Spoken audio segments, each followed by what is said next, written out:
আপনার পরিচয়টা যদি লোকচক্ষুর আড়ালে রাখা যায় তবে তাই করুন। কি আসে যায় তাতে যে আপনাকে কেউ চিনবে না? কি আসে যায় তাতে যে কেউ আপনার প্রশংসা করবে না?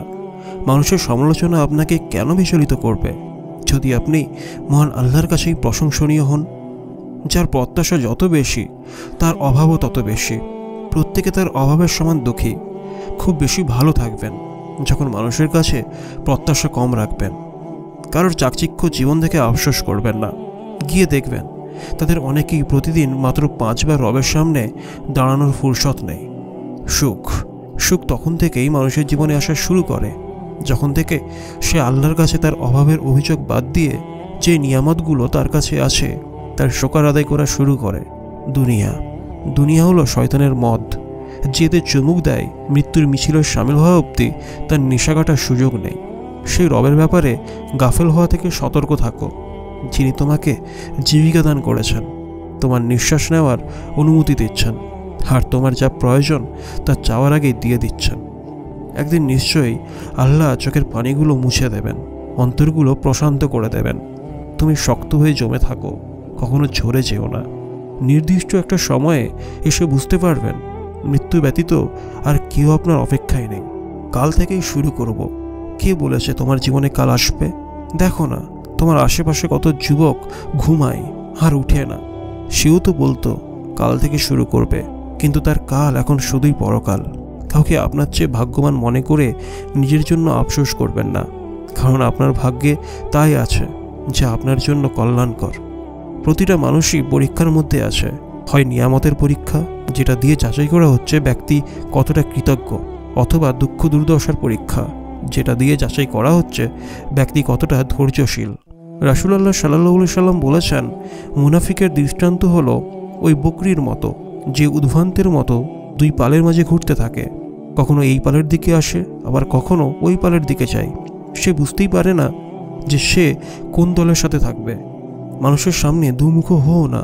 মানুষের সামনে দেখাচ্ছ তুমি আল্লাহকে ভালোবাসো, আর তারাও তোমার কথা শুনে প্রশংসা করছে, অথচ বাস্তবে তোমার অন্তরে উল্টো চিত্র হাসছে। সফলতা হলো এক দীঘল দিনে প্রিয় রবের সাথে সাক্ষাৎ।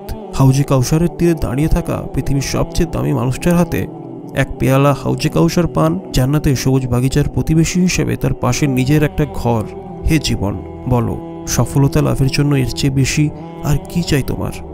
উস্তাদ বলেন, আশেপাশের মেয়েদের দেখেই যদি নজরে হেফাজত না করা যায় তাহলে কিভাবে আশা করতে পারি আল্লাহ তাআলা উম্মতের হাজারো মা বোনদের ইজ্জত আবরু রক্ষার দায়িত্ব দেবেন?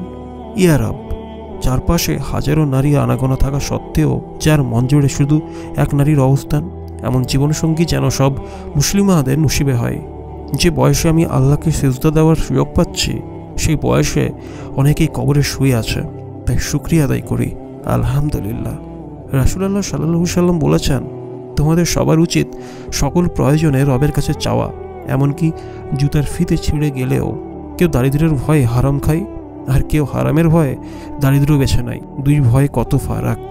জীবন যখন মেলে না পরিকল্পনার সাথে, স্বপ্ন ভাঙার চাপা ব্যথাই কেঁদে ওঠে মনকে তখন সান্ত্বনা দিও, তোমার চেয়ে তোমার রবের পরিকল্পনাই উত্তম।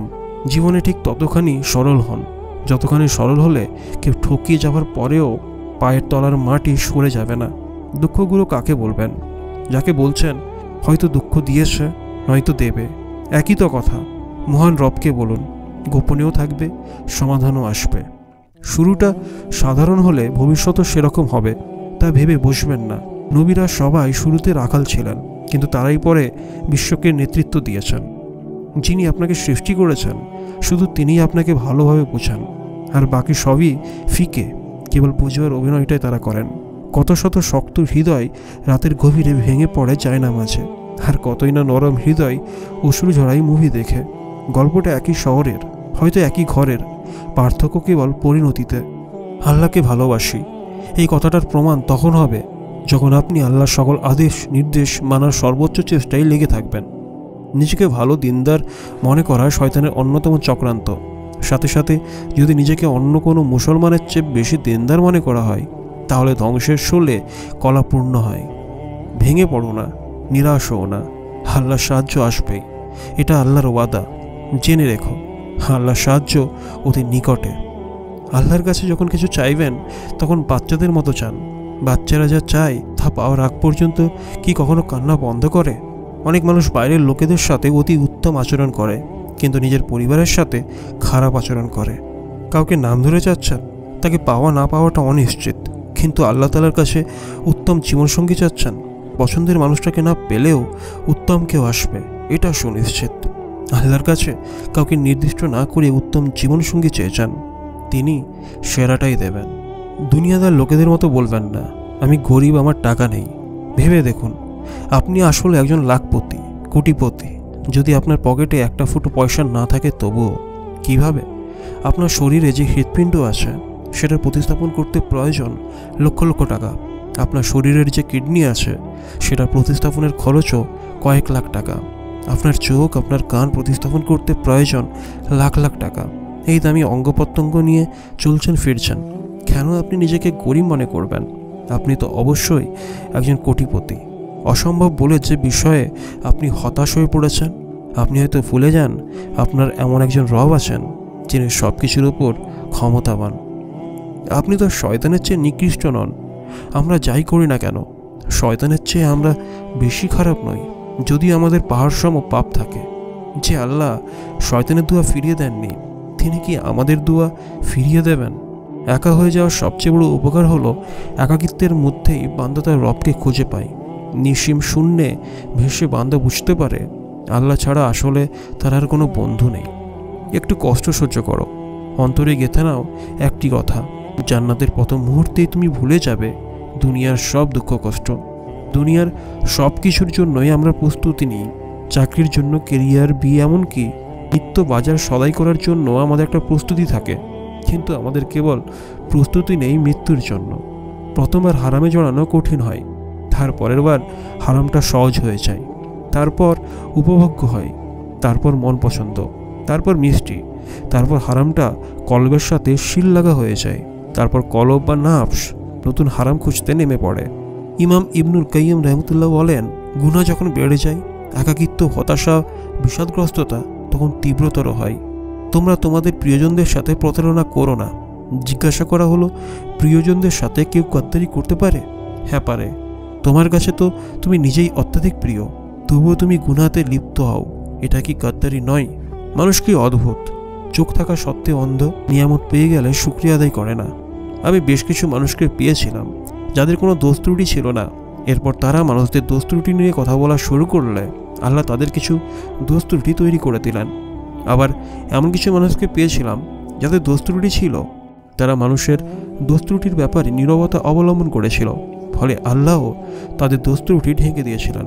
জীবন তো গোধূলির মতো, এক লহমা থাকে, কিভাবে কত রঙিন, কিভাবে একটু পরই তো রাত, কিভাবে রাতের পর তো ভোর আসবেই, এরপর মৃত্যুর নামে সব কিছু নিভে যায়।